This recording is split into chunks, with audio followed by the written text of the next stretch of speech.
Hello student, welcome to Medify Pulse. हम start करेंगे NEET के लिए एक चैप्टर रिवाइज करेंगे जिसका नाम है बायोलॉजिकल क्लासिफिकेशन। 11th के बच्चों के लिए भी इम्पॉर्टेंट है और नीट के लिए तो इम्पॉर्टेंट है ही। सबसे पहले अपनी एनसीईआरटी में एनसीईआरटी को ही फॉलो करके इस चैप्टर को पढ़ेंगे। सबसे पहले क्या है इसमें, अपनी एनसीईआरटी ने एरिस्टोटल के बारे में बता रखा है। इन्हें फादर ऑफ बायोलॉजी कहते हैं और फादर ऑफ जूलॉजी कहते हैं। फादर ऑफ बायोलॉजी नहीं को क्यों कहते हैं, क्योंकि सबसे पहले इन्होंने ना लिविंग ऑर्गेनिज्म को क्लासीफाई किया था साइंटिफिक बेसिस पे। ठीक है, इससे पहले वाले भी लोग करते थे बट कोई साइंटिफिक बेसिस नहीं होता था, बट इनका साइंटिफिक बेसिस था, इसलिए इन्हें फादर ऑफ बायोलॉजी कहते हैं, फादर ऑफ जूलॉजी भी कहते हैं। ठीक है, और इन्होंने अपनी क्लासिफिकेशन के लिए सिंपल मॉर्फोलॉजिकल कैरेक्टर का यूज़ किया था। ठीक है, फ्यू सिंपल मॉर्फोलॉजिकल कैरेक्टर का यूज़ किया था अपनी क्लासिफिकेशन के लिए, इसलिए इनकी क्लासिफिकेशन को आर्टिफिशियल क्लासिफिकेशन कहते हैं। जब चैप्टर नंबर जो प्लांट किंगडम वाला चैप्टर पढ़ेंगे तो अपनी एनसीईआरटी ने वहाँ पे टाइप्स ऑफ क्लासिफिकेशन भी पढ़ा रखा है, जिसमें आर्टिफिशियल, नेचुरल, फाइलोजेनेटिक क्लासिफिकेशन पढ़ा रखा है। आर्टिफिशियल क्लासिफिकेशन उस क्लासिफिकेशन को कहते हैं, इसका बेसिस क्या होता है, जब हम किसी भी क्लासिफिकेशन को फ्यू सिंपल मॉर्फोलॉजिकल कैरेक्टर के बेसिस पे देते हैं, यानी ऐसी क्लासिफिकेशन जो सिर्फ कुछ सिंपल मॉर्फोलॉजिकल कैरेक्टर्स को देखकर दी जाती है, उसे हम बोलते हैं आर्टिफिशियल क्लासिफिकेशन। तो इसलिए एरिस्टोटल की क्लासिफिकेशन भी आर्टिफिशियल क्लासिफिकेशन है। ऑर्गेनिज्म, इन्होंने क्या किया, ऑर्गेनिज्म को प्लांट और एनिमल में डिवाइड किया। ठीक है, प्लांट और एनिमल में डिवाइड किया, और प्लांट के इन्होंने तीन ग्रुप बनाए, herbs, shrubs and tree. Herbs में ये स्मॉल हैं और ग्रीन इनका स्टेम होता है, ये थोड़े से बड़े होंगे बट इनका स्टेम वुडी होता है, और ये टॉल होता है, आपको पता है, और ये इनका स्टेम भी वुडी होता है। एग्जाम्पल इसका एक एक याद रख सकते हैं आप। एनिमल में इन्होंने क्या किया, अनीमा और इनीमा, ठीक है, दो हिस्सों में बांटा। अनीमा वो जिनके पास रेड ब्लड नहीं होता है, इनीमा वो जो एनिमल जिनके पास रेड ब्लड होता है। तो इसका एक एक एग्जाम्पल आप देख सकते हैं। ठीक है, जैसे कॉकरोच है, उनका ब्लड जो होता है वो कलरलेस है, वाइट मान लो, या फिर कलरलेस है, तो वो अनीमा में आएंगे। ह्यूमन है तो वो इनीमा, तो रेड ब्लड इनीमा, अगर रेड ब्लड नहीं है तो अनीमा में आएंगे। अब टू किंगडम क्लासिफिकेशन जो सबसे पहली बार किसी ने दिया, उसका नाम है कार्लस लिनियस। इन्होंने सेल वॉल के बेसिस पे बांटा, क्योंकि एक बेसिक डिफरेंस अपने को पता है कि प्लांट के पास सेल वॉल होती है, तो उन्होंने भी यही किया कि जिनके पास भी सेल वॉल थी उसे प्लांटी किंगडम में डाल दिया, और जिसके पास सेल वॉल नहीं थी उसे एनिमिलिया में डाल दिया। बट इसकी क्लासिफिकेशन के, इनकी टू किंगडम क्लासिफिकेशन की ड्रॉबैक काफ़ी सारी चीज़ें। जब हम प्लांटी और एनिमिलिया किंगडम को देखते हैं तो ये ना यूनिसेलुलर और मल्टी सेलुलर को डिफ्रेंशिएट नहीं कर पाए, फोटोसिंथेटिक नॉन फोटोसिंथेटिक को डिफ्रेंशिएट नहीं कर पाए, प्रोकैरियोटिक यूकैरियोटिक को डिफ्रेंशिएट नहीं कर पाए, और बहुत सारे ऐसे ऑर्गेनिज्म थे जो किसी भी कैटेगरी में ये नहीं रख पाए, क्योंकि इनके बारे में ज़्यादा कोई इन्फॉर्मेशन सही से पता नहीं चल पाई, तो उनके बारे में ये किसी भी किंगडम में नहीं रख पाए बहुत सारे और देखो ये इन्होंने क्या किया, सेल वॉल के बेसिस पे फंजाई और बैक्टीरिया को प्लांटी में डाल दिया। अब देखो, क्योंकि फंजाई के पास भी सेल वॉल होती है जो काइटिन से बनी होती है, बैक्टीरिया के पास भी सेल वॉल होती है, तो उनकी जो सेल वॉल होती है वो आपको पता है कि अगर आर्की बैक्टीरिया है तो स्यूडोम्यूरिन से, और यू बैक्टीरिया है तो आपका म्यूरिन या फिर उसी को पेप्टाइडोग्लाइकेन कहते हैं, तो वो आप भी आगे आ जाएगा। तो इनके पास सेल वॉल थी, इन्होंने इसलिए इसको प्लांटी में डाल दिया। बट ये फोटोसिंथेसिस तो करते नहीं है, बैक्टीरिया में थोड़े बहुत करते हैं, बट मेजॉरिटी बैक्टीरिया तो हेटरोट्रॉफ है, फंजाई तो वैसे ही सेप्टोफाइट डिकम्पोजर होते हैं, फिर भी प्लांटी में डाल दिया। तो ये सारी इसकी क्या है, ड्रॉबैक है। 5 किंगडम क्लासिफिकेशन पे आते हैं। आर.एच. विटेकर ने दिया, कब दिया, 1969 में। ये 5 किंगडम है।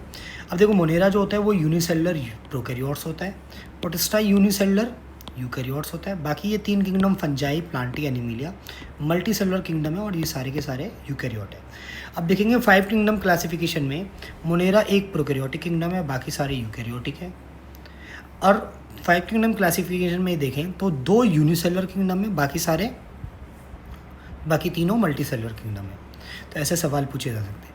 अब एक चीज़ याद रख सकते, देखो, क्योंकि ये फंजाई, प्लांटी और एनिमिलिया में तीनों चीज़ें सेम है, मतलब ये यूकैरियोट मल्टी सेलुलर ये भी है, ये भी है, ये भी है, तो फिर इनको डिफ्रेंशिएट करने के लिए हम क्या करेंगे, ये हेट्रोट्रॉफिक, ये ऑटोट्रॉफिक, प्लांटी ऑटोट्रॉफिक है तो ये डिफरेंशिएट हो गया, जिसे हम प्रोड्यूसर भी बोलते हैं।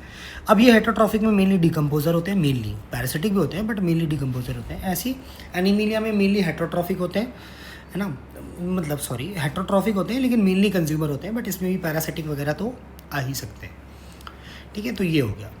अब क्राइटेरिया के 5 किंगडम क्लासिफिकेशन के लिए क्या क्या क्राइटेरिया यूज़ किया गया, तो cell structure, body organisation, mode of nutrition. ठीक है, मोड ऑफ न्यूट्रिशन एक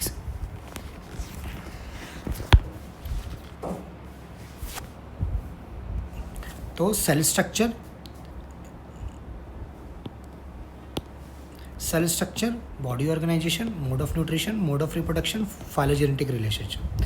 सेल स्ट्रक्चर में क्या हो सकता है, तो प्रोकैरियोटिक सेल या यूकैरियोटिक सेल। बॉडी ऑर्गेनाइजेशन में या तो यूनिसेलुलर होगा या फिर मल्टीसेलुलर होगा। एनसीईआरटी की में कुछ एनसीईआरटी की बुक में थैलस ऑर्गेनाइजेशन लिखा हुआ हो सकता है।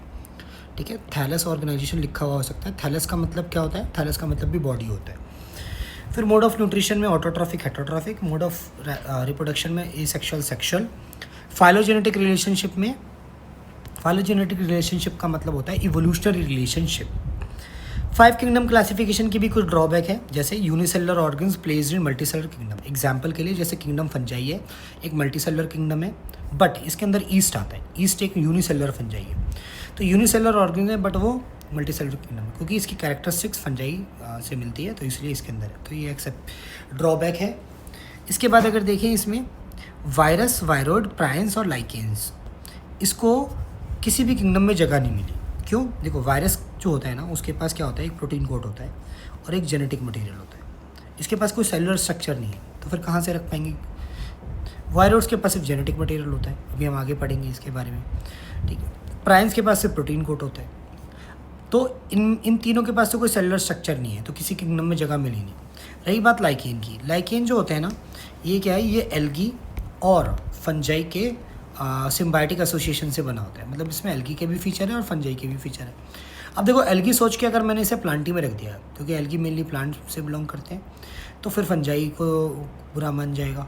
और फंजाई में रख दिया फंजाई सोच के, तो फिर प्लांटी बुरा मान जाएगा, क्योंकि इसके अंदर एल्गी और फंजाई दोनों के कैरेक्टर्स होते हैं, इसलिए इसको किसी भी किंगडम में जगह अभी तक नहीं मिली। 6 किंगडम क्लासिफिकेशन, इसको हम 3 डोमेन सिस्टम भी कहते हैं, ये कार्ल वॉस ने दिया था। पढ़ते हैं अभी भी हम 5 किंगडम क्लासिफिकेशन के हिसाब से ही है, बट ये दिया है तो ये भी पढ़ लेते हैं। कार्ल वॉस ने दिया, ठीक है। अब इन्होंने क्या किया, 3 डोमेन सिस्टम, जिसे हम 6 किंगडम क्लासिफिकेशन भी कहते हैं। अब 3 डोमेन सिस्टम में क्या है, 3 डोमेन उन्होंने क्या बनाया, एक तो आर्किया, एक बैक्टीरिया और एक यूकैरिया बनाया। 3 डोमेन है, आर्किया, बैक्टीरिया, यूकैरिया। आर्किया में एक किंगडम आता है आर्की बैक्टीरिया, बैक्टीरिया में एक किंगडम आता है यू बैक्टीरिया, यूकैरिया में यूकैरियोट्स के जो वो 4 किंगडम थे, प्रोटिस्टा, फंजाई, प्लांटी और एनिमिलिया। तो किंगडम काउंट करेंगे तो 1, 2 और ये 4, 6 किंगडम हो गए। डोमेन 1, 2 और 3 हो गए, 3 डोमेन 6 किंगडम, ठीक है। तो इन्होंने क्या किया, कुछ नहीं, इन्होंने मोनेरा को ना, मोनेरा जब हम पढ़ेंगे तो मोनेरा के 2 ग्रुप आएंगे, एक आर्की बैक्टीरिया आएगा और एक यू बैक्टीरिया आएगा। इन्होंने क्या किया, इनको 2 अलग अलग किंगडम में बांट दिया। तो मोनेरा को जब 2 किंगडम में बांट देंगे तो ऑब्वियसली है कि 6 किंगडम हो जाएंगे।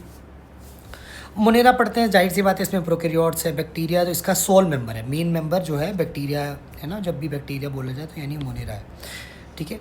और ये कॉस्मोपॉलिटन होते हैं, इसे ओमनी प्रेजेंट भी कहते हैं, ये हर जगह पाए जाते हैं, जो लगभग हर जगह पाए जाते हैं उन्हें कॉस्मोपॉलिटन, बैक्टीरिया उसमें है।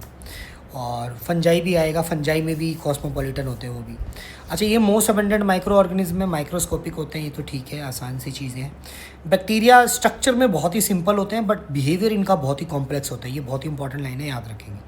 शेप के बेसिस पे बैक्टीरिया 4 ग्रुप में डिवाइडेड है, एक spherical, rod shape, spiral shape और common shape. Rod shape most common bacteria ये 4 शेप हैं, लेकिन मोस्ट कॉमन शेप बैक्टीरिया जो होता है वो रॉड शेप होता है। स्फेरिकल बैक्टीरिया को कोकस, इसका प्लूरल कोकाई होता है।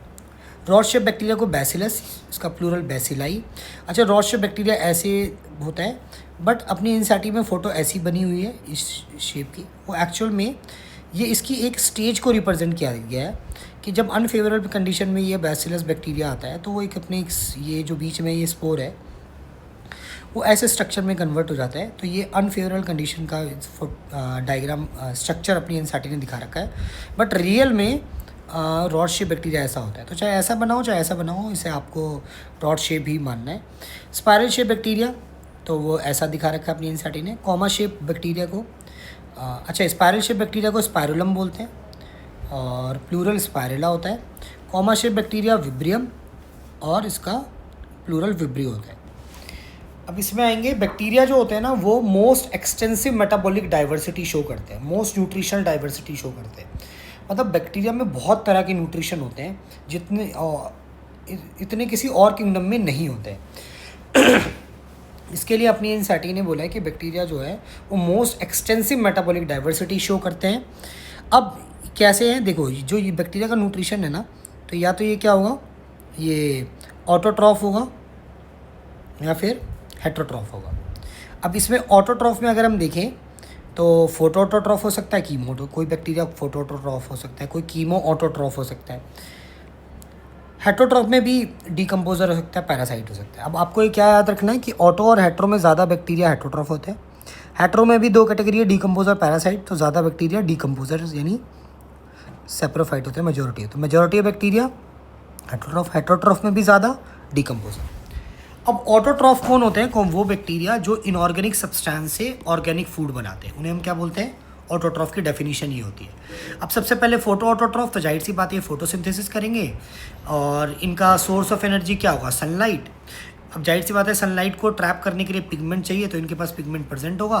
पिगमेंट होता है इनके पास बैक्टीरियो क्लोरोफिल, पर्पल कलर का पिगमेंट होता है। अब ये क्या करेंगे? फोटोसिंथेसिस। अब देखो, जो शुरू में कुछ बैक्टीरिया आए उन्होंने एनऑक्सीजेनिक फोटोसिंथेसिस किया, ठीक है, और एनऑक्सीजेनिक फोटोसिंथेसिस। बाद में कुछ बैक्टीरिया आए जैसे कि ब्लू ग्रीन एल्गी, उन्होंने ऑक्सीजेनिक फोटोसिंथेसिस किया। अब इसका मतलब क्या होता है कि ऑक्सीजेनिक फोटोसिंथेसिस वो फोटोसिंथेसिस जिसमें ऑक्सीजन लिबरेट होती हो, उसे हम क्या बोलते हैं? Oxygenic photosynthesis. और ऐसा फोटोसिंथेसिस जिसमें ऑक्सीजन लिबरेट ना होती हो, जैसे उसकी जगह कुछ और होती है, जैसे यहाँ पे सल्फर रिलीज हो रहा है, सल्फर या सल्फेट वगैरह, उसे हम बोलते हैं एनऑक्सीजेनिक फोटोसिंथेसिस, ठीक है। अब देखो इन्होंने क्या किया, जो शुरू में कुछ बैक्टीरिया आए ना, इन्होंने बनाना क्या था? ग्लूकोज बनाना था। ग्लूकोज बनाने के लिए कार्बन चाहिए, हाइड्रोजन चाहिए, ऑक्सीजन चाहिए। अब देखो कार्बन और ऑक्सीजन के सोर्स के लिए इन्होंने CO2 का यूज़ किया, क्योंकि इसमें कार्बन भी ऑक्सीजन भी है। अब हाइड्रोजन के सोर्स के लिए इन्होंने H2S यूज़ कर लिया, तो हाइड्रोजन का सोर्स हो गया, ठीक है। तो बचा क्या? सल्फर। तो इसलिए कौन सा निकला? सल्फर निकला। तो ये एनऑक्सीजेनिक फोटोसिंथेसिस। बट इन्होंने क्या किया? ग्लूकोज बनाने के लिए वही C6H12O6 है, तो कार्बन हाइड्रोजन ऑक्सीजन सोर्स चाहिए, तो CO2 से तो कार्बन और ऑक्सीजन का सोर्स आ गया। अब हाइड्रोजन के सोर्स के लिए इन्होंने वाटर का यूज़ किया, तो हाइड्रोजन का सोर्स यहाँ हो गया। अब फालतू क्या बचा? ऑक्सीजन, तो ऑक्सीजन कैसे मिली? अब देखो मोनेरा में ना BGA ही ऐसे हैं जो ऑक्सीजनिक फोटोसिंथेसिस करते हैं। इससे पहले जो बैक्टीरिया आए थे तो उन्होंने फोटोसिंथेसिस तो किया, बट उनका फोटोसिंथेसिस कैसा था? एनऑक्सीजेनिक फोटोसिंथेसिस, उसमें ऑक्सीजन रिलीज नहीं होती थी। अच्छा, ये जो बैक्टीरिया थे इनका पिगमेंट होता है बैक्टीरियो क्लोरोफिल, जो कि पर्पल कलर का होता है, लेकिन जो BGA है इनका पिगमेंट होता है क्लोरोफिल, जो कि ग्रीन कलर का होता है। अब कीमोसिंथेसिस, कीमो ऑटोट्रॉफ क्या करते हैं? कीमो ऑटोट्रॉफिक बैक्टीरिया कीमोसिंथेसिस करते हैं। इसका सोर्स ऑफ एनर्जी क्या होता है? केमिकल कंपाउंड होता है, जैसे कि नाइट्राइट, नाइट्रेट, अमोनिया वगैरह। इनके अंदर पिगमेंट एब्सेंट होता है, क्योंकि लाइट को ट्रैप तो करना नहीं है। कीमोसिंथेसिस क्या होता है? कीमोसिंथेसिस की डेफिनेशन क्या है? ध्यान से सुनेंगे कि इसमें केमिकल कंपाउंड है, इसका ऑक्सीडेशन करेंगे, एनर्जी रिलीज़ होगी, एनर्जी रिलीज़ होगी। इसके बाद ये ATP, और ATP से फिर क्या बनेंगे? फूड बनाने। क्या करेंगे? दोबारा से केमिकल कंपाउंड, बैक्टीरिया क्या करेंगे? केमिकल कंपाउंड यूज़ करेंगे सोर्स ऑफ एनर्जी, इसका ऑक्सीडेशन करेंगे। जब भी कोई बैक्टीरिया केमिकल कंपाउंड का ऑक्सीडेशन करता है तो एनर्जी रिलीज़ होती है। इस एनर्जी को ATP में बैक्टीरिया कन्वर्ट करता है, ठीक है, ATP में कन्वर्ट करता है, ठीक है। अब देखो ये ATP में कन्वर्ट क्यों किया? क्योंकि लिविंग ऑर्गेनिज्म की जो एनर्जी करेंसी होती है वो ATP होती है। तो जो भी एनर्जी रिलीज़ हुई पहले उसको ATP में कन्वर्ट किया, फिर इस ATP से क्या बनाएंगे? फूड बना लेंगे। अब इसके बाद क्या है? तो इसी को बोलते हैं हम कीमोसिंथेसिस। अब हेटरोट्रॉफिक बैक्टीरिया में आपको बस ये याद रखना है कि मेजॉरिटी ऑफ बैक्टीरिया जो होते हैं हेटरोट्रॉफिक होते हैं, और उसमें मेजॉरिटी ऑफ बैक्टीरिया जो होते हैं वो डीकम्पोजर। हेटरोट्रॉफिक मेजॉरिटी में है, और हेटरोट्रॉफ्स में भी जो ज़्यादातर होते हैं वो डीकम्पोजर होते हैं। बाकी ये आप पढ़ सकते हैं, ये सिंपल चीज़ें हैं, ये बस पढ़ लेना इसे, इसमें कुछ नहीं है।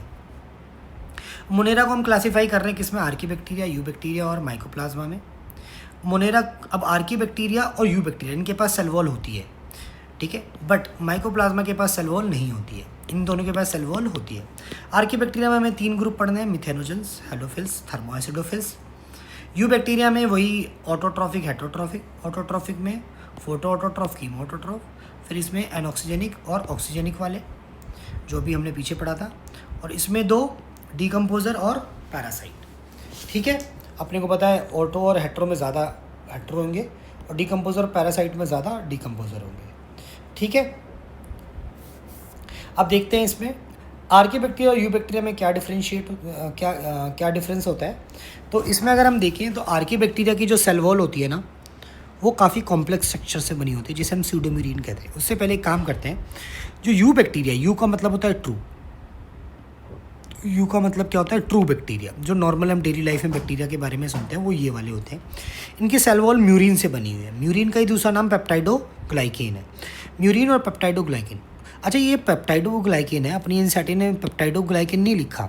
ठीक है, तो म्यूरिन या पेप्टाइडोग्लाइकेन अपनी एनसीईआरटी ने लिखा है पॉलीसेकेराइड और अमीनो एसिड, क्योंकि पेप्टाइडोग्लाइकेन या फिर म्यूरिन पॉलीसेकेराइड और अमीनो एसिड से मिलकर बना होता है। ठीक है, तो ऑप्शन आप देख सकते हैं, जो भी होगा इसके अकॉर्डिंग आंसर कर देंगे। आर्किबैक्टीरिया की सेल वॉल जो होती है वो दिखने में म्यूरिन जैसी लगती है, बट एक्चुअल में काफ़ी कॉम्प्लेक्स होती है। तो इसलिए बोलते हैं कि दिखने में म्यूरिन जैसी है, तो इसलिए बोला गया है कि इसकी सेल वॉल जो है वो स्यूडो म्यूरिन से बनी होती है। बाकी सेल मेम्ब्रेन देखते हैं। सेल मेम्ब्रेन में हमें पता है लिपिड होता है, इसके भी है, और एक सेकेंड, सेल मेम्ब्रेन के लिपिड इसमें भी है, इसमें भी है। सेल मेम्ब्रेन में लिपिड इसमें भी है, इसमें भी है। फ़र्क क्या है, नॉर्मली क्या होता है कि जो सेल मेम्ब्रेन में लिपिड होता है ना, वो ब्रांचिंग शो नहीं करता है, बट जो आर्किबैक्टीरिया है इसकी लिपिड जो इसके अंदर होगा वो ब्रांच चेन होगा, यानी ब्रांचिंग शो करेगा। ब्रांच से होता क्या है कि जो जैसे स्ट्रक्चर जब हम पढ़ते हैं फॉस्फोलिपिड बाइलेयर का, तो इसका ये हेड होता है, 2 टेल होता है, तो इसमें ऐसे ब्रांचिंग होती है काफ़ी सारी। ठीक है, ये चैप्टर नंबर 8 में डिस्कस करेंगे। तो ब्रांचिंग शो करते हैं। ब्रांच होने से क्या होता है कि वो काफ़ी ज़्यादा रेजिस्टेंट हो जाता है, एक्सट्रीम इन्वायरमेंट में भी सर्वाइव करने लग जाते हैं। बट इसमें लिपिड तो है जो नॉर्मली होता है बाकी ऑर्गेनिज्म में, बट ये ब्रांचिंग शो नहीं करता है। बस फ़र्क यही है, लिपिड दोनों में ये ब्रांचिंग शो करता है, ये नहीं करता है। अब देखो, इसकी सेल वॉल भी खतरनाक है और सेल मेम्ब्रेन भी काफ़ी ज़्यादा रेजिस्टेंट है। तो इन दोनों कारण की वजह से ये रिस्पॉन्सिव, इन दो यानी सेल वॉल और सेल मेम्ब्रेन, इन दोनों की वजह से ये क्या करते हैं, ये सर्वाइव कर जाते हैं एक्सट्रीम कंडीशन में, जैसे कि सॉल्टी एरिया में, हाई टेम्परेचर पे, एसिडिक इन्वायरमेंट में, मार्शी एरिया में कर जाते हैं। अब आर्किबैक्टीरिया जो होते हैं उनके बारे में ये तो ऑलरेडी डिस्कस कर चुके हैं। ठीक है, मोस्ट प्रिमिटिव लिविंग ऑर्गेनिज्म, सबसे पुराने लिविंग ऑर्गेनिज्म यही होते हैं। इन्हें लिविंग फॉसिल भी कहा जाता है क्योंकि ये retain primitive character of ancestor, अपने एंसेस्टर के जो अपने एंसेस्टर के जो कैरेक्टर्स है वो रिटेन करके रखा हुआ है इन्होंने। कोई भी लिविंग ऑर्गेनिज्म ना जब इस अर्थ पे आए मान लो, और उनके अंदर कोई चेंज नहीं हुआ, वो वैसे ही हैं जो उनके एंसेस्टर थे, सारे कैरेक्टर उन्होंने रिटेन कर रखा है, तो उन्हें हम बोलते हैं लिविंग फॉसिल। ठीक है, तो रिटेन, तो आर्किबैक्टीरिया जब से आए हैं तब से अभी तक वैसे ही हैं, तो इसलिए उन्हें क्या बोला जाता है, लिविंग फॉसिल। इसके बाद आता है मिथेनोजेंस। अच्छा, अब हम क्या कर रहे हैं, आर्किबैक्टीरिया के 3 ग्रुप थे, इनके बारे में पढ़ लेते हैं। तो सबसे पहला आता है आपका मिथेनोजेंस। मिथेनोजेंस क्या है, मीथेन प्रोड्यूस करते हैं। देखो, जेन का मतलब प्रोड्यूस करना, आगे लिखा है मीथेन, मीथेन प्रोड्यूस करने वाले बैक्टीरिया मार्शी एरिया में रहते हैं, स्वैम्पी एरिया में रहते हैं, दलदल वाले एरिया में रहते हैं। प्रोडक्शन ऑफ, ये बायोगैस का प्रोडक्शन करते हैं, गोबर गैस का प्रोडक्शन। क्यों कि देखो मीथेन प्रोड्यूस कर रहे हैं, इसमें अगर हमने CO2 ऐड कर दिया क्या बन जाएगी, बायोगैस। तो इसलिए बोला गया है ये प्रोडक्शन ऑफ बायोगैस, गोबर गैस।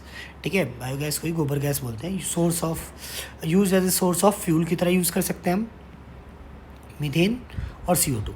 कुछ मिथेनोजेंस जो होते हैं ना वो रूमिनेंट्स एनिमल के गट में यानी एलिमेंट्री कैनाल में पाए जाते हैं, स्टमक में पाए जाते हैं, जैसे कि काऊ के और बफेलो के, जो भी ग्रास खाने वाले एनिमल्स हैं उन्हें रूमिनेंट्स एनिमल कहते हैं। तो वहाँ पे वो क्या करते हैं, वहाँ पे सेलुलोज, जो ग्रास में सेलुलोज होता है ना, सेलुलोज को डाइजेस्ट करते हैं, सेलुलोज डाइजेशन करते हैं, जिसकी वजह से मीथेन गैस का प्रोडक्शन होता है। ठीक है, और ये बैक्टीरिया ये जो एनिमल्स होते हैं ना, इनके डंग में भी पाए जाते हैं और वहाँ पे भी सेलुलोज डाइजेस्ट करते हैं और मीथेन गैस प्रोड्यूस करते हैं। तो इनके गट में और इनके डंग के अंदर होंगे और ये सेलुलोज को डाइजेशन करेंगे। इसके बाद इसके एग्जाम्पल याद रख सकते हैं, मिथेनोकोक्कस, मिथेनोबैक्टीरियम, मिथेनोबैक्टीरियम, रोमेनोकोक्कस, ये याद कर सकते हैं। हेलोफिल्स में आएंगे। हेलो का मतलब सॉल्ट होता है और फाइल्स का मतलब लविंग होता है, यानी सॉल्ट लविंग है, जाहिर सी बात है सॉल्टी एरिया में रहेंगे, सच एज सलाइन लेक। अब हेलो, इसके एग्जाम्पल अगर देखें, हेलोकोक्कस, हेलोबैक्टीरियम। थर्मो एसिडोफिल्स में आएंगे तो थर्मो का मतलब क्या होता है, हीट। एक सेकेंड, थर्मो का मतलब हीट होता है, एसिड का मतलब एसिड, फाइल्स का मतलब लविंग, यानी ये टेम्परेचर प्लस एसिड लविंग है, यानी हीट प्लस एसिड लविंग है। तो ये कहाँ पाए जाते हैं, हॉट सल्फर स्प्रिंग में, क्योंकि यहाँ पे टेम्परेचर भी इतना होता है 80 to 100 डिग्री सेल्सियस, कई बार ओवर 100 भी हो जाता है, और pH जो होता है वो 2 होता है, तो ऐसी जगह पे ये सर्वाइव करते हैं। एग्जाम्पल थर्मोप्रोटियस और थर्मोप्लाज्मा। यू बैक्टीरिया है, यू का मतलब, अब देखो आर्की बैक्टीरिया हमने पढ़ लिया, अब यू का मतलब ट्रू बैक्टीरिया होते हैं, जो नॉर्मली हम डेली लाइफ में सुनते हैं, वो बैक्टीरिया। इसके अंदर जो हमें मेनली पढ़ना है वो बीजीए के बारे में पढ़ना है, ब्लू ग्रीन एल्गी, इन्हें हम साइनो बैक्टीरिया भी कहते हैं। साइनो वर्ड का मतलब ब्लू होता है। इनके अंदर कुछ पिगमेंट पाए जाते हैं, क्लोरोफिल ए और कैरोटिनॉइड, ये याद रख सकते हैं आप। फाइकोबिलेंस भी याद रख सकते हैं, वैसे अपनी एनसीईआरटी में इसके बारे में है नहीं। फाइकोबिलेंस के अंदर फर्दर 3 पिगमेंट होते हैं, फाइकोसियानिन, फाइकोइरिथ्रिन, एल्लो फाइकोसियानिन। देखो सियानिन लगाए ब्लू, सियानिन लगाए ब्लू, फाइको का मतलब तो एल्गी होता है, तो ये दोनों ब्लू है। और फाइकोइरिथ्रिन, इरिथ का मतलब रेड होता है, इरिथ्रोसाइट्स, आरबीसी को बोलते हैं इरिथ्रोसाइट, तो वहाँ से याद रख सकते हैं आप, तो वो रेड होता है। अब देखो इसमें रेड तो है नहीं, ब्लू ग्रीन एल्गी, तो इसलिए फाइकोइरिथ्रिन इसके अंदर लेस है, और जो सियानिन वाले हैं वो मोर है, ठीक है। बाकी आप मेन तो यही 2 याद रख लें, क्योंकि एनसीईआरटी में इसका तो बताया नहीं है। तो क्लोरोफिल ए याद रखना और कैरोटिनॉइड मेन इंपॉर्टेंट है, ठीक है। ये दोनों ज़्यादा होंगे, ये दोनों कम होंगे, मतलब सॉरी, ये दोनों ज़्यादा होंगे और ये कम होगा। अब इसके अंदर बीजीए की फॉर्म होती है यूनिसेलर, कॉलोनियल, फिलामेंटस, है ना। यूनिसेलर क्या, सिंगल, कॉलोनियल मतलब ऐसे कॉलोनी बना के रह लेंगे, ठीक है। और ये जो फिलामेंटस होता है वो ऐसे चेन में रहेंगे, ऐसे चेन बना के रहेंगे, तो उसे क्या बोलते हैं, फिलामेंटस बोलते हैं, ठीक है। तो ये होते हैं। हैबिटेट एक्वेटिक हो सकते हैं, टेरेस्ट्रियल एक्वेटिक में दोनों मिल सकते हैं, फ्रेश वाटर में भी, मरीन वाटर में भी। बीजीए जो होते हैं ना, ओफन वाटर ब्लूम फॉर्म करते हैं, या एल्गल ब्लूम फॉर्म करते हैं पॉल्यूटेड वाटर बॉडीज़ के अंदर। मतलब क्या होता है, देखो वाटर ब्लूम या एल्गल ब्लूम बीजीए बनाते हैं, इसका मतलब क्या होता है, बीजीए क्या करते हैं, वाटर सरफेस पे ना एक्सेसिव ग्रोथ दिखाते हैं, और पूरे वाटर सरफेस पे फैल जाएंगे और पानी को ना पल्यूट कर देंगे। इसी को बोलते हैं वाटर ब्लूम या फिर एल्गल ब्लूम। अब ये क्यों फैल जाते हैं, एक्सेसिव ग्रोथ जो होता है ना इनका, एक सेकेंड, जो एक्सेसिव ग्रोथ जो होता है इनका, पानी में ना बहुत सारे न्यूट्रिएंट्स होते हैं, ठीक है, बहुत सारे न्यूट्रिएंट्स होते हैं, जैसे कि नाइट्रेट, फॉस्फेट, ये सारे न्यूट्रिएंट्स होते हैं, और भी होते हैं, लेकिन हमें ये 2 याद रखना है। बीजीए इनका यूज़ करता है और एक्सेसिव ग्रोथ दिखाता है, और पूरे वाटर सरफेस पे ऐसे फैल जाएगा, जिसे हम वाटर ब्लूम या फिर एल्गल ब्लूम कहते हैं। दिक्कत क्या है, अब जब ये पूरे वाटर सरफेस से फैल जाते हैं ना, तो सारा का सारा ऑक्सीजन यही ड्रेन कर लेते हैं, तो पानी में ऑक्सीजन की क्या हो जाएगी, कमी हो जाएगी। फिशेस को ऑक्सीजन मिलेगा नहीं, तो जिसकी वजह से फिशेस की क्या होने लग जाती है, डेथ होने लग जाती है। ऊपर से कुछ ये जो बीजीए हैं, ये क्या करते हैं, टॉक्सिक सब्सटेंस सिक्रीट करते हैं, जिसे हम डेथ फैक्टर कहते हैं। ये इसकी वजह से भी फिशेस की डेथ होती है। तो फिशेस की डेथ होने के 2 मेन कारण हैं, एक तो ऑक्सीजन की कमी होने की वजह से, क्योंकि सारा ऑक्सीजन ये खुद ड्रेन कर लेते हैं, और दूसरी चीज़ क्या है कि ये टॉक्सिक सब्सटेंस जो है, डेथ फैक्टर, उसकी वजह से भी वही लिखा है, death factor secreted by some BGA. BGA nitrogen fixation, BGA perform first time oxygenic photosynthesis on earth. देखो इससे पहले भी कुछ बैक्टीरिया है, उन्होंने फोटोसिंथेसिस किया, बट उनका फोटोसिंथेसिस एनऑक्सीजनिक था, उसमें ऑक्सीजन रिलीज नहीं हुई। बीजीए पहले ऐसे थे जिन्होंने ऑक्सीजनिक फोटोसिंथेसिस किया, ठीक है, और उसमें क्या रिलीज़ हुई, ऑक्सीजन रिलीज़ हुई, क्योंकि ये हाइड्रोजन के सोर्स के लिए किसका यूज़ करते थे, वाटर का यूज़ करते थे, इसे ऑक्सीजन। तो ये याद रखना, बीजीए पहले ऐसे थे। बीजीए नाइट्रोजन फिक्सेशन भी करते हैं। नाइट्रोजन फिक्सेशन क्या होता है, जो नाइट्रोजन होता है ना, एटमॉस्फेरिक नाइट्रोजन, उसको अमोनिया में कन्वर्ट करना, इसे बोलते हैं नाइट्रोजन फिक्सेशन। एंजाइम यूज़ होता है, नाइट्रोजनेज एंजाइम। नाइट्रोजनेज एंजाइम इन बैक्टीरिया के पास होता है, बीजीए के पास, जो नाइट्रोजन फिक्सेशन करते हैं, और ये ऑक्सीजन सेंसिटिव होता है। ऑक्सीजन सेंसिटिव का मतलब क्या है, ये एंजाइम जो होता है ना, ऑक्सीजन की प्रेजेंस में इनएक्टिव हो जाता है, काम नहीं करता है। अब वो बीजीए जो नाइट्रोजन फिक्सेशन करते हैं, तो एग्जांपल है नोस्टॉक, एनाबीना, एक और 12वीं क्लास में एग्जाम्पल आपको मिलेगा ऑसिलेटोरिया, ठीक है। तो ये कुछ एग्जाम्पल होते हैं, ठीक है, ये हो गया। अब हेट्रोसिस्ट बीजे की एक स्पेशल सेल है जिसके अंदर वो नाइट्रोजन फिक्सेशन करते हैं, हेट्रोसिस्ट कहते हैं। ये हेट्रोसिस्ट थिक वॉल्ड होती है। थिक वॉल्ड आप समझ सकते हैं क्यों होती है, जाहिर सी बात है, मोटी वॉल होगी तो फिर ऑक्सीजन नहीं आएगा। तो इसके अंदर अगर पतली वॉल होती तो ऑक्सीजन अंदर आ जाता, ऑक्सीजन अंदर आता, यहीं पे मान लो एंजाइम भी है इसके अंदर, वो इनएक्टिव हो जाता है, वो नाइट्रोजन फिक्सेशन नहीं कर पाता, इसलिए इनकी वॉल क्या होती है, थिक वॉल्ड होती है, नॉन ग्रीन सेल होती है, ठीक है। मतलब ये हेट्रोसिस्ट, ये बीच में आपको दिखा रखा है, ये हेट्रोसिस्ट है, ठीक है। तो ये स्पेशल सेल है, बीजे के अंदर पाई जाती है, ठीक है, जो किसके लिए होती है, नाइट्रोजन फिक्सेशन के लिए होती है। ये बीजीए की एक फ़ोटो बना रखी है अपनी एनसीईआरटी ने, नोस्टॉक की फ़ोटो दी गई है, एक फिलामेंटस बीजीए। वैसे काफ़ी टाइम से डायग्रामेटिक क्वेश्चन आया नहीं है, बट फिर भी आपको पता होना चाहिए, क्या पता अब आ जाए। तो ये फ़ोटो है नोस्टॉक की, है फिलामेंटस है। ये जो ब्लू कलर की सेल दिख रही है हेट्रोसिस्ट है, नाइट्रोजन फिक्सेशन के लिए। और इन सारी सेल को आपस में जोड़ने के लिए एक शीट होती है, इनके ऊपर कवरिंग होती है चारों तरफ, जिसे हम बोलते हैं म्यूसिलेजिनस शीट या जिलेटिनस शीट बोलते हैं, ठीक है। और ये याद रखना है आपको। अच्छा, बाकी सेल क्या करेंगी, बाकी सेल फोटोसिंथेसिस कर लेंगी, ठीक है, ये चीज़ है। अब एग्जाम्पल ऑफ बीजीए के कुछ एग्जाम्पल आपको याद रखना है, नोस्टॉक, एनाबिना और ऑसिलेटोरिया 12वीं क्लास में मिल जाएगा, तो अभी से याद रख सकते हैं। एक स्पाइरुलिना भी है, स्पाइरुलिना के अंदर हाईएस्ट प्रोटीन कंटेंट देखा गया है, एक तो एक खास बात ये है। और ये एससीपी का सोर्स है, ये क्या है, एससीपी का सोर्स है, सिंगल सेल प्रोटीन। अब देखो, क्योंकि देखो बीजीए पढ़ रहे हैं, मोनेरा है, मोनेरा यूनिसेलुलर होते हैं, क्योंकि प्रोकैरियोट्स है, यूनिसेलर है, तो सिंगल सेल है स्पाइरुलिना, और प्रोटीन में एनरिच है, तो उसे हम बोलते हैं सिंगल सेल प्रोटीन। ऐसे यूनिसेलर ऑर्गेनिज्म, ऐसे सिंगल सेल ऑर्गेनिज्म जो प्रोटीन में एनरिच होते हैं, उन्हें हम एससीपी का सोर्स बोलते हैं, जिसका एग्जांपल क्या है, स्पाइरुलिना। और भी आगे आ सकता है, जैसे क्लोरेला वगैरह भी होता है, वो आगे आएगा, बट अभी फ़िलहाल आपको याद है। हाईएस्ट प्रोटीन कंटेंट है इसके पास 62%, जो काफ़ी सबसे ज़्यादा है। इन्हें स्पाइरुलिना को स्पेस एल्गा भी कहते हैं। क्यों स्पेस एल्गा या स्पेस एल्गी, क्योंकि इसे स्पेस रिसर्च पे ले जाया जाता है, फॉर स्पेस जो ट्रैवलर होते हैं, ठीक है, रिसर्चर जो होते हैं वो लेके जाते हैं सोर्स ऑफ ऑक्सीजन और फूड के लिए। बाकी बैक्टीरिया के यूजेस तो आप पढ़ सकते हैं, कड मेकिंग में, एंटीबायोटिक के प्रोडक्शन में, नाइट्रोजन फिक्सेशन करता है लेग्यूम रूट में, जैसे कि राइजोबियम। कुछ बैक्टीरिया जो है सॉइल फर्टिलिटी बढ़ाते हैं, help in decomposition of organic matter, ठीक है, role in waste water treatment, गंदे पानी को साफ़ करने में भी ये बैक्टीरिया, और भी बहुत सारे होते हैं, ये पढ़ सकते हैं। कुछ बैक्टीरियल डिजीज़ है, जैसे कॉलेरा हो गया, करने वाला बैक्टीरिया विब्रियो कॉलरी, टाइफाइड हो गया सैल्मोनेला टाइफी, टेटनस है क्लोस्ट्रीडियम टेटानी, टीबी है माइकोबैक्टीरियम ट्यूबरकुलोसिस, निमोनिया है Streptococcus pneumoniae, citrus canker Xanthomonas citri, है ना। डिफ्थेरिया एक और भी एग्जांपल होता है, डिफ्थेरिया कोरिनोबैक्टीरियम डिफ्थेरी हो जाएगा, ठीक है। सिफिलिस है, ट्रोपिनोमा पैलिडियम है, तो एंथ्रेक्स है, बैसिलस एंथ्रेसिस। तो ये कुछ एग्जांपल आप, ये एनसीईआरटी वाले मैंने लिख दिया है, ये आप एटलीस्ट ये पता होना आपको चाहिए।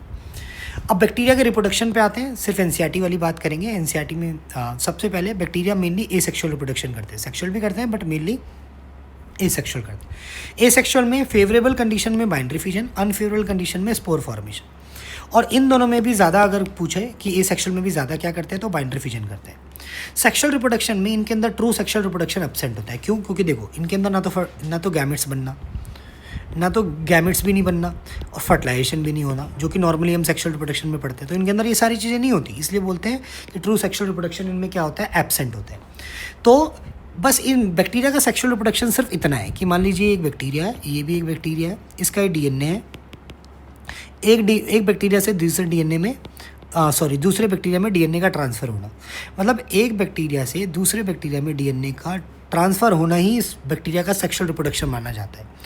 तो यही बोला है मोस्ट प्रिमिटिव, यानी बहुत ही पुराने टाइप का most primitive type of DNA transfer from one bacteria to other bacteria, ये इसका सेक्सुअल रिप्रोडक्शन है। ना गैमेट्स बनना, ना फर्टिलाइजेशन होना, ये सारी चीज़ें नहीं होनी है, इसलिए बोलते हैं ट्रू सेक्सुअल रिप्रोडक्शन इनमें क्या होता है, एब्सेंट होता है। फिर सेक्सुअल रिप्रोडक्शन के अंदर टाइप होते हैं ट्रांसफॉर्मेशन, कंजुगेशन, ट्रांजेक्शन। ये एनसीईआरटी में है नहीं, ये आगे किसी कुछ चैप्टर में आता है इनके बारे में, बट फिलहाल यहाँ नहीं है। अच्छा, बस यही है कि बैक्टीरिया में एक बैक्टीरिया से दूसरे बैक्टीरिया में जो डीएनए ट्रांसफ़र हो रहा है ना, अगर वो किसी मीडियम के थ्रू हो रहा है तो उसे बोलते हैं ट्रांसफॉर्मेशन। अगर एक कंजुगेशन ट्यूब, जिसे सेक्स पाइलस भी कहते हैं, जो दो बैक्टीरिया को कनेक्ट करता है, जैसे मान लीजिए ये बैक्टीरिया है, एक ट्यूब बनती है इनके बीच में, कंजुगेशन ट्यूब, यहाँ से ट्रांसफ़र हो जाएगा। तो उसे कॉन्जुगेशन कहते हैं। अगर ये ट्रांसफ़र वायरस कर दे एक बैक्टीरिया से दूसरे बैक्टीरिया में, एक वायरस है मान लीजिए ये यहाँ से डीएनए पहले मतलब इसके अंदर जाएगा और फिर वो दूसरे के अंदर ट्रांसफर, यानी वायरस के थ्रू अगर ट्रांसफ़र हो रहा है एक बैक्टीरिया से कि दूसरे बैक्टीरिया में, तो उसे ट्रांजैक्शन कहते हैं। तो फिलहाल इसको छोड़ सकते हैं क्योंकि एनसीईआरटी में है नहीं, आपको सिर्फ ये पता होना चाहिए। माइकोप्लाज्मा के बारे में आपको याद रखना है, इसे पीपीएलओ भी बोलते हैं, प्लूरोनिमोनिया लाइक ऑर्गेनिज्म। ये स्मॉलेस्ट लिविंग ऑर्गेनिज्म है या स्मॉलेस्ट लिविंग सेल है, ठीक है। सेल वॉल एब्सेंट होती है, ठीक है। ये कैन सर्वाइव विदाउट ऑक्सीजन, बिना ऑक्सीजन के भी सर्वाइव कर जाते हैं। माइकोप्लाज्मा जो होते हैं ना, जिसे हम पीपीएलओ भी बोल रहे हैं, ये फैकल्टेटिव एनारोब होते हैं। देखो फैकल्टेटिव का मतलब होता है सम टाइम, एनारोब का मतलब एनारोबिक रेस्पिरेशन करने, यानी ये सम टाइम एनारोब है। इसका मतलब ज़्यादातर टाइम क्या है, एरोब है, यानी जब तक इन्हें ऑक्सीजन मिलता रहेगा तो ये एरोबिक करते रहेंगे। लेकिन अगर किसी वजह से ऑक्सीजन नहीं मिल रहा है तो ये एनारोबिक कर देंगे। तो मजबूरी में एनारोबिक है, वैसे ये एरोबिक है। तो सम टाइम एनारोबिक है, याद रखना, इसलिए बोला गया है कि इन्हें फैकल्टेटिव एनारोब बोला गया। और बहुत सारे माइकोप्लाज्मा जो होते हैं ना, वो पैथोजेनिक होते हैं, मतलब डिजीज़ कॉज करते हैं एनिमल के अंदर भी और प्लांट के अंदर भी। डिजीज़ के नाम याद नहीं रखने, है ना, कि प्लांट्स के अंदर क्या करते हैं, एनिमल्स के अंदर क्या करते हैं, वो इंपॉर्टेंट नहीं है हमारे लिए, बट ये लाइन ज़रूर याद रखेंगे आप, ठीक है। अच्छा, तो यही है several mycoplasma cause disease in plant and animal. अच्छा, एक चीज़ और, बैक्टीरिया का स्ट्रक्चर हमने यहाँ पे पढ़ा नहीं है, वो हम पढ़ेंगे चैप्टर नंबर 8 अपनी एनसीईआरटी में, वहीं पे पढ़ा रखा है। अब देखो कि वहाँ पे हम पढ़ेंगे एक चीज़ कि बैक्टीरिया का जो डीएनए होता है ना, वो सर्कुलर होता है। इवन हर प्रोकैरियोट्स का जो डीएनए होता है, हर प्रोकैरियोट्स का मोनेरा का डीएनए सर्कुलर होता है, एक्सेप्ट माइकोप्लाज्मा। माइकोप्लाज्मा जो होता है ना, उसका डीएनए लीनियर होता है। कैसा होता है, लीनियर होता है, ये याद रखना है। बाकी सबका बीजीए है, जो भी है, इसके अलावा माइकोप्लाज्मा यानी कि पीपीएलओ के अलावा जो भी होगा वो सबका डीएनए मोनेरा में सर्कुलर होगा, इसका क्या है, लीनियर है। अच्छा, ये पिलियोमॉर्फिक होते हैं, पिलियोमॉर्फिक जो अपने शेप एंड साइज़ को चेंज कर लेते हैं, क्योंकि सेल वॉल तो है नहीं देखो इनके पास, ठीक है, तो इसलिए अपने शेप साइज़ को चेंज कर लेते हैं। अच्छा, ये एक इवोल्यूशनरी रिप्रेजेंटेशन है 5 किंगडम क्लासिफिकेशन की, ये मुझे आगे ही बताना था बट कोई नहीं। देखो ये यहाँ पे डायरेक्शन ऑफ इवोल्यूशन है, जो सबसे पहले आया वो सबसे नीचे, जो सबसे बाद में आया वो सबसे ऊपर। डायरेक्शन ऑफ इवोल्यूशन, सबसे पहले मोनेरा आया, मोनेरा में ज़्यादातर कुछ मेंबर प्रोड्यूसर थे, डिकम्पोजर थे, पी का मतलब प्रोड्यूसर और डी का मतलब डिकम्पोजर।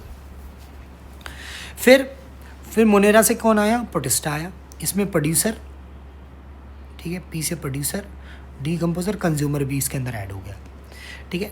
फिर प्रोटिस्टा से आगे चल के जो प्रोटिस्टा प्रोड्यूसर थे वो आगे चल के प्लांटी बने, जो प्रोटिस्टा डिकम्पोजर थे वो आगे चल के फंजाई बने, जो प्रोटिस्टा कंज्यूमर थे उनके अंदर इवोल्यूशन हुआ तो वो आगे चल के एनिमल बने, ठीक है। तो यानी प्रोटिस्टा से ये तीनों ओरिजिनेट हुआ है, ठीक है। अच्छा, एक चीज़ और देखो, ये लाइन जो है, ये लाइन, इसके नीचे वाले प्रोकैरियोट्स हैं और इसके ऊपर वाले सारे यूकैरियोट्स हैं, ठीक है। ये लाइन अगर देखोगे, इसके नीचे वाले यूनिसेलर है जो कि मोनेरा प्रोटिस्टा, और इसके ऊपर वाले मल्टीसेलर है, ठीक है। तो यहाँ पे हमारा क्या होता है, मोनेरा कंप्लीट होता है। बाकी प्रोटिस्टा हम अगले वीडियो में देखेंगे। Thank you so much.